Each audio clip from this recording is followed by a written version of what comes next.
ranks below black belt for that age category.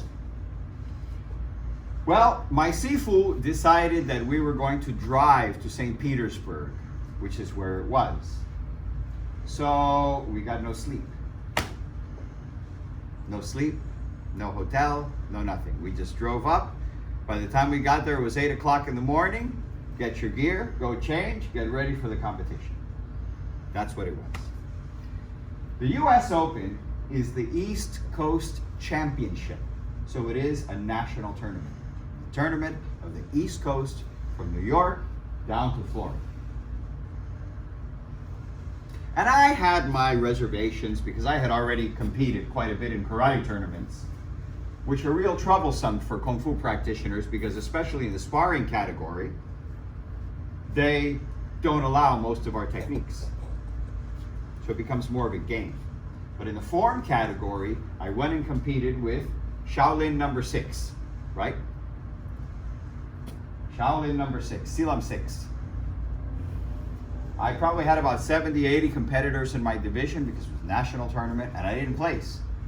And I was upset. And I went to my Sifu and I told my Sifu, I said, Sifu, I'm not doing the weapons division. These people don't know Kung Fu. I'm being judged by karate people. They don't know what the standard is, blah, blah, blah, blah, blah, blah, blah, blah, blah. I was 15. My Sifu told me, Gus, grab your saber and go. You have no choice. Go and do it. Right now. I don't know when I smacked. So I did it. Grabbed my saber. I went over. When I got there, oh my, there's 120 people in this division. I'm going to waste my time. I'm going to sit here for 3 hours. I'm going to go up, do my form, and waste my time. There were people from the Fuzhou Pai in New York, from the Eagle Claw School, from Praying Mantis School, all over the place, including karate, taekwondo, all kinds of guys. Big mixed competition. There was even two guys that were doing a two-man fighting form, a weapon form. And I saw this, and I says, not going to make it. Well, no big deal. If I'm not going to make it, who cares? Just get up and do your thing.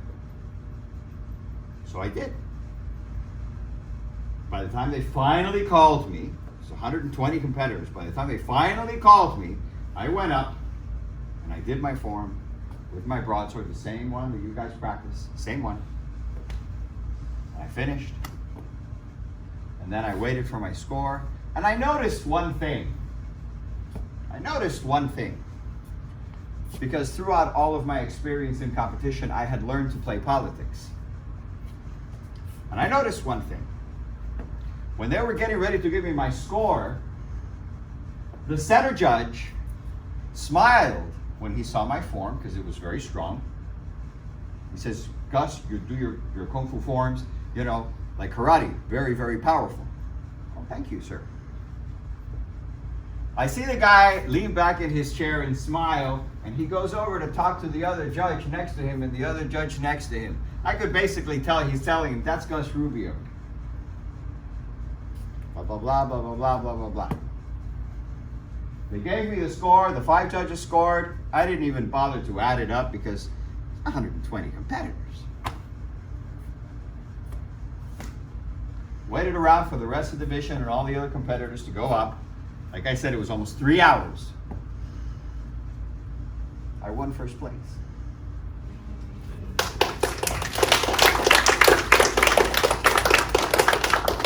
It wasn't even a state tournament or a local tournament. It was a national tournament. So I was very proud, very happy. This brings me to a story, a very short story that goes along with this.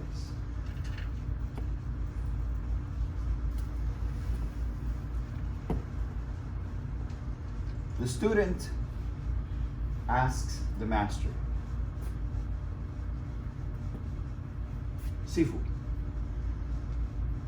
if I see a tiger one day and I have to run because I cannot fight a tiger, am I a coward? Am I a coward? The master looks at the student and he says, the boar is a strong animal.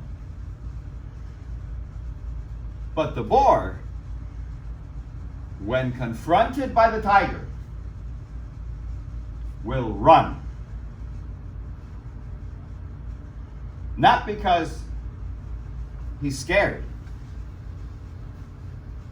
Not because he is a coward. But because he has a love for life.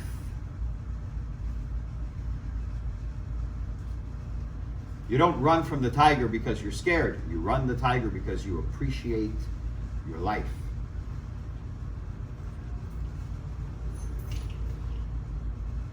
You should take some time and meditate on this story when you get home tonight. Think, explore. The story will reveal quite a bit of information for you. When the students come up to test, they feel that fear.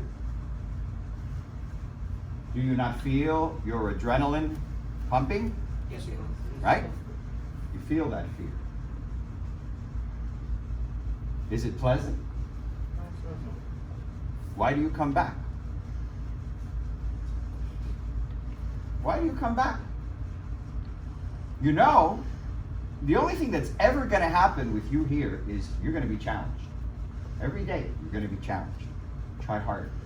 More push-ups, more sit-ups, more forms, more fighting, more technique, more forms, more knowledge, more history. You're always going to be challenged. Why do you come back? To get stronger? To get stronger, because you know, because you appreciate, because you know in your heart, and you know in your mind, and you know in your spirit, this is the right path. This is a path that gives life. It does not take life. This path gives life. It is life-giving. Do you understand? Yes, sir.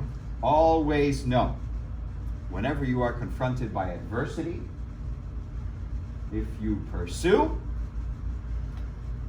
you will come out in great standing with great power.